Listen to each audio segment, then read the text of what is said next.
La competencia lo que busca es traer un proyecto aeroespacial de cómo se trabaja en la NASA o en Siemens o en estas empresas internacionales, Starlink, entre otras, a los grupos de estudiantes.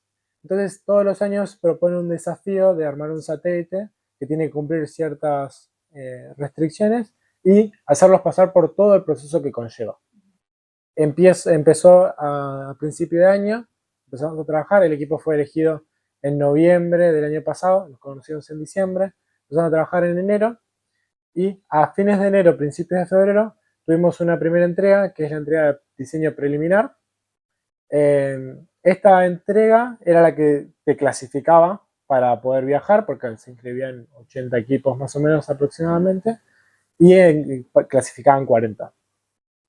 Esta primera entrega, lo que nosotros teníamos que hacer era un diseño preliminar, donde en cada sector, área que teníamos del proyecto, teníamos que mostrar 3 opciones y decir, bueno, voy a ir por este lado.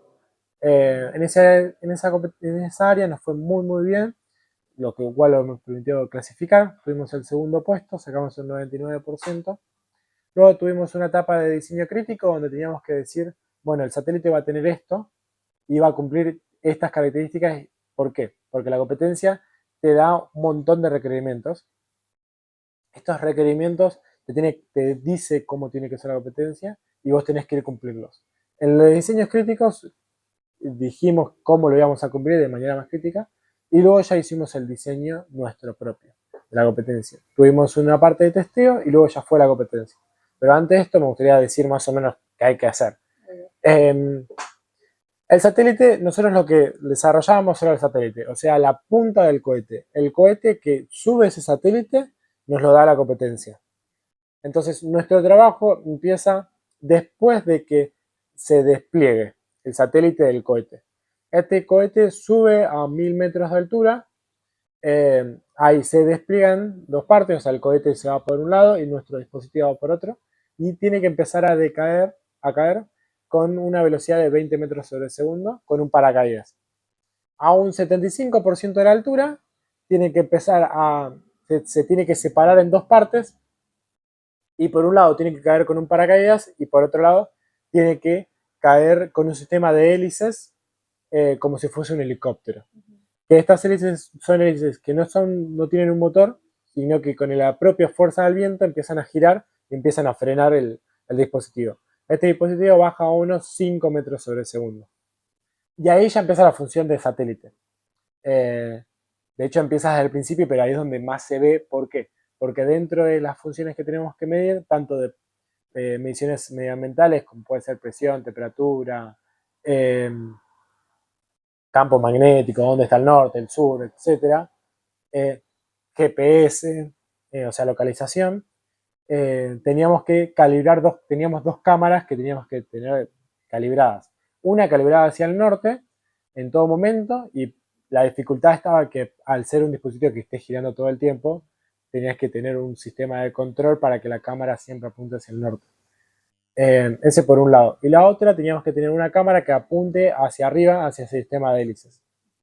Eso tenía que caer y dar todas estas mediciones y enviarlas en tiempo real a una base de datos que teníamos nuestra propia en tierra. Entonces uno, con la antena que teníamos, que usábamos la misma antena que se usaba para la televisión de aire antes, hacíamos esta comunicación. Ya el sábado fue el lanzamiento, que lanzamos el sábado 7, a las 3 de la tarde lanzamos. Nos fue muy bien, tuvimos dos pequeños errores que nada, eh, fue donde más ventajas sacamos. El domingo fue la defensa junto a los jueces de los datos que obtenimos y lo que fue nuestro desafío, lo que hicimos nosotros. Y ya el domingo mismo 8 fue la entrega de premios. Si tengo que destacar algunas cosas es el trabajo muy prolijo que tuvimos desde un inicio, porque nos fue muy bien desde un inicio, y que allá todos los sistemas que más puntos sumaban y que llevaban a que otras cosas funcionasen. Porque hubo algo que pasó con otros países, es que quizás el sistema de que se desplieguen entre dos maneras no funcionó, o el paracaídas se trabó, o pasó algo que terminó que se estrellase contra el piso.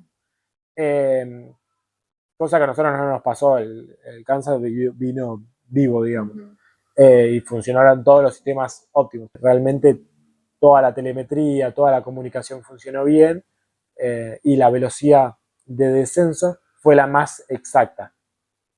Tenía que bajar a 5 metros sobre segundo, teníamos un margen de más o menos 3 metros sobre segundo, y en el nuestro bajó en la parte que funcionó bien antes que se rompiese un ala de una hélice que tuvimos, que empezó a bajar más rápido.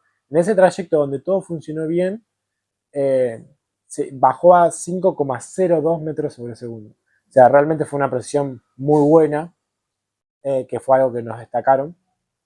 Todas las conexiones de la placa que fue, que fue mi área, ninguna salió, nada funcionó bien. Usamos sistemas muy profesionales de conexión para que toda la turbulencia y todo lo que pueda llegar a afectar para que se desconecte algún cable no se desconectaron.